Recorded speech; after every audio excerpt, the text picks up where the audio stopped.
Trick or Treat is a movie that I've never seen before, and last night I saw my theater was screening it. I think the week before I went to go see Smile at this theater. It's not the theater I usually go to. Um, I tend to go to the one I work at because I get free tickets. But my theater wasn't showing it, and I saw that they were showing Trick or Treat. It was $6. Bought a ticket, and I thought it'd be fun to review for you guys. Um, Trick or Treat is not what I expected, and because what I expected is a more traditional horror movie, and that's not what this is.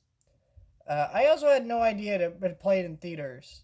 Never played in theaters before, but sitting there in a theater, I could see why this never played in theaters. It very much feels like a direct-to-video horror movie, not in the sense that it's bad or anything, just in the way it's shot and like put together a little bit. Like, not. And I don't think the effects or anything feel cheap. I just think that like the way the movie looks is just a little bit cheap. Otherwise, you could barely even notice. And it was nice seeing it on a big screen because um, even though I had never seen it before, I was in a crowd of people who had all seen this movie before and loved this movie, and they were really excited, and they're just, they're just like laughing along at some of the inside jokes and things about the movie. Um, so and another reason I had said that I didn't really know what to expect with this movie. I actually didn't know until very late going into this movie it was a horror anthology. I just saw Sam, like the character, everywhere, and I just assumed like, okay, this is like a horror movie about this weird pumpkin head dude or with the bag on his head kind of thing. I didn't realize. Oh, I think what I like about this movie is a lot of people will tell you, oh, horror anthologies, they're not great. They all kind of have a similar vibe to them. Uh, or not a similar vibe, but they all like are kind of hit and miss. And I would agree that that's usually the nature of horror anthologies, but I think the reason why is this.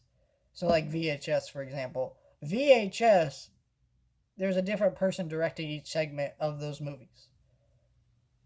So when there's a different person directing each individual installment of the franchise, or not each individual installment, but each individual segment of the movie, it gives it a very different feel, and so like depending on who's doing what one, it might be great, might be bad. That's just kind of the nature of those things.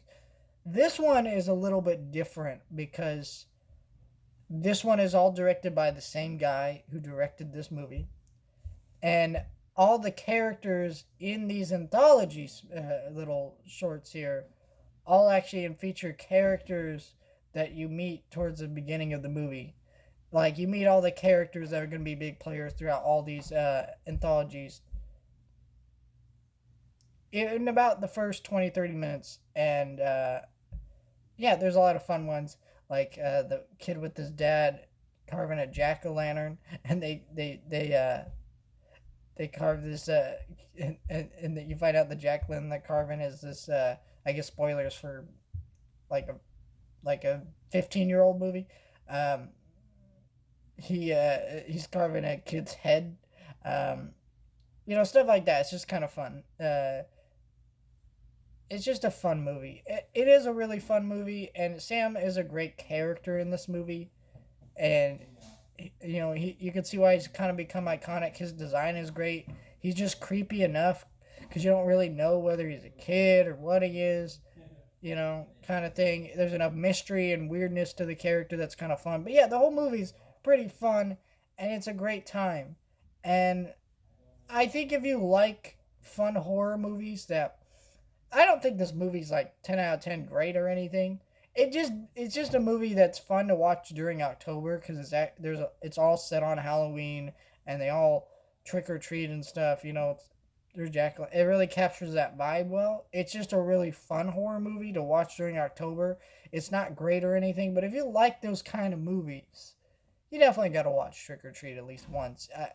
It just really captures the spirit of Halloween. My favorite horror movie to watch on Halloween is, of course, the original Halloween. But even that movie doesn't capture the vibe of Halloween as well this movie does. They just call it that because John Carpenter basically was like, "Hey, to sell this movie, we should make it based on a holiday, so they went with Halloween, and that makes this fun, you know. And I really enjoyed this movie.